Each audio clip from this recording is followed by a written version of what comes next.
भोजपुरी की नई जानकारी के लिए हमारे साथ जुड़े। ये लाल रंग का सब्सक्राइब बटन क्लिक करें और बेल आइकन को दबाएं, जिससे नई वीडियो की जानकारी आप तक पहुंच जाए। जान लीजिए, सब्सक्राइब करना बिल्कुल फ्री है।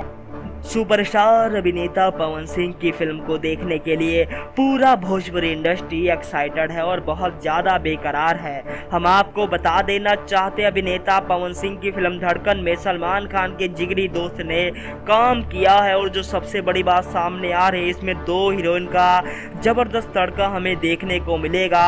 एक तरफ है अक्षरा जी, दूसरी तरफ है श्रेया जी, जो कि बहुत ही बेहतरीन कलाकारी के साथ भोजपुरी इंडस्ट्री में मौजूद है। दोस्तों, इस फिल्म में बहुत ही जबरदस्त गाना है जिसको हमें सुन के बहुत ही मजा आने वाला है। और दोस्तों, इस फिल्म को कल आपके नजदीकी सिनेमा घरों में देखने को मिल जाएगा, क्योंकि दोस्तों सलमान खान की फिल्म यानी 23 जून को रिलीज होगी। तो आज दोस्तों 22 जून है और कल आपके नजदीकी सिनेमा घरों में देखने को मिल जाएगी धड़कन। और आपको बता दें एक और फिल्म जो कि टक्कर होगी, जिस फिल्म का नाम बताया जा रहा है जिगर। तो दोस्तों, आपके नजदीकी सिनेमा घर में जिगर भी लगेगी। तो आप बताइए किसको आप देखोगे सिनेमा घरों में, जिगर को देखोगे या फिर धड़कन को? नीचे कमेंट बॉक्स में कमेंट करके जवाब जरूर दे। धन्यवाद।